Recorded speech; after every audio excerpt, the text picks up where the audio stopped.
Olá pessoal, bom dia. Continuando nossas conversas sobre cirurgia plástica facial, vamos falar um pouco sobre os diferentes tipos de lifting ou ritidoplastia que existem.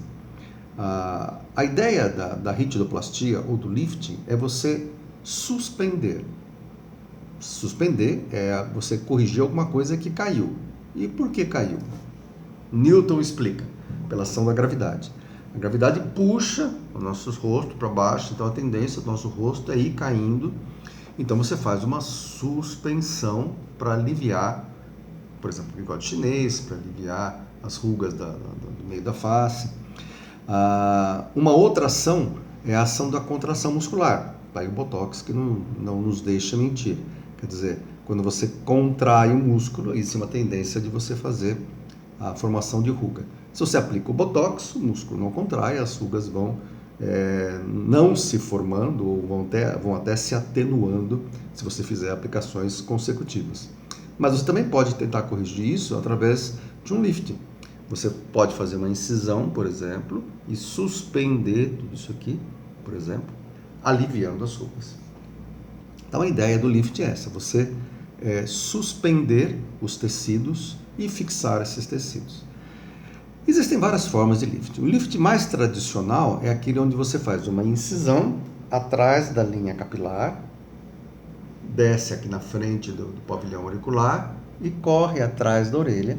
Isso permite com que você levante o terço inferior, o terço médio e o terço até superior, aliviando as formações de ruga, esticando mesmo a pele, né? Ao contrário do que as pessoas pensam, a cirurgia é um pouco mais complexa porque ela não é apenas você puxar a pele e fixar. Você tem que fazer o que nós chamamos de tratamento do SMAS. SMAS é um tecido músculo cutâneo que fica abaixo da pele, que também cede e que também tem que ser suspenso. Então você faz a incisão, descola, aí você faz o tratamento do SMAS, você suspende o SMAS e depois você tira o excesso de pele de maneira a deixar o rosto mais liso e sem as expressões faciais que você não gosta. Então, a técnica tradicional é essa.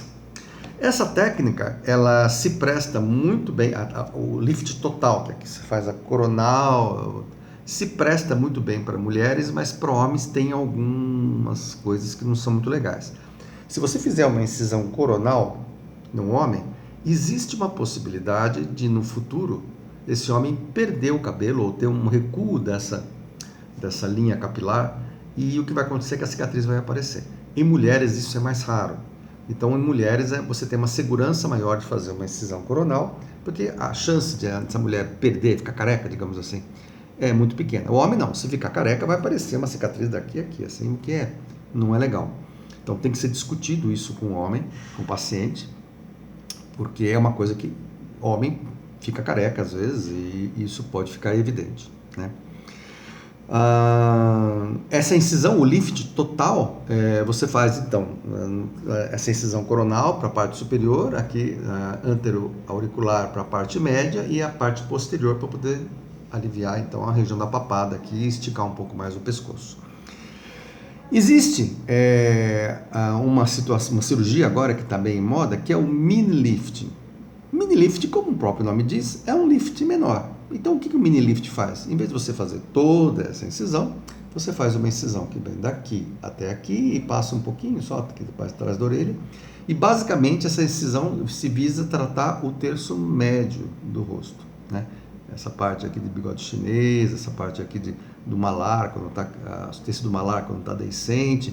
Então, você vai elevar esse tecido, aliviando o bigode chinês e melhorando aqui essa região infraorbitária. É basicamente para isso que serve o mini lifting. O mini lifting, como é uma incisão pequena, muitas pessoas conseguem fazer no consultório, sem problema. No consultório, que eu digo assim, num centro cirúrgico de consultório. Você pode perfeitamente fazer isso com anestesia local, sem grandes complicações. Agora, é demorado. O mini lift não é uma coisa que você faz assim em 5 minutos. Então, o paciente ele tem que ter a noção de que ele vai ter o incômodo de ficar ali um tempo, faz um lado, depois faz outro lado. É uma coisa demorada.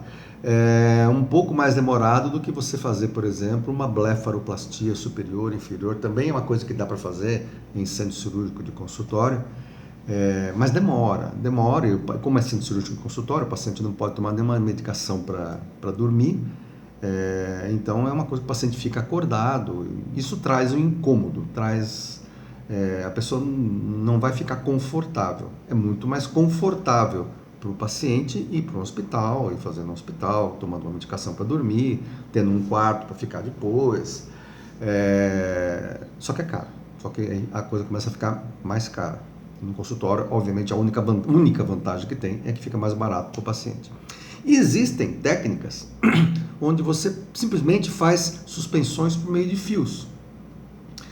Você pode fazer pequenas incisões e fazer descolamento e passar os fios e prender esse fio de alguma forma, ou mesmo até sem incisão nenhuma, apenas com um furinho, onde você passa uma agulha de Reverdan e faz um laço na região que você quer e puxa, né?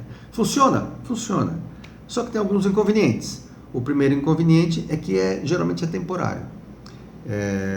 Quando você faz isso, você sabe que aquele fio com o tempo vai ceder, você sabe que aquela ancoragem que você faz no tecido com o tempo vai esgarçar. Então você pode ficar bem por um tempo, sei lá, 6 meses, 1 ano, mas depois a tendência realmente é soltar. E aí tem que fazer de novo. E aí é que nem mais ou menos o Botox. Funciona, fantástico. Mas a cada 4 meses tem que refazer de novo, porque senão o efeito vai passando. Os fios duram um pouco mais, não é que nem Botox, que é 4 meses, mas que depois de um tempo a coisa laceia. E é interessante isso vocês entenderem. Qual que é basicamente a diferença em você fazer uma cirurgia e você simplesmente passar um fio? A mesma coisa acontece quando você faz otoplastia fechada, que você passa fio, né? A diferença é a tal da fibrose. A fibrose, que para muitos pacientes é uma coisa terrível, da fibrose onde fez a cirurgia, ela é fundamental, porque a fibrose é o que fixa os tecidos na posição que você deixou.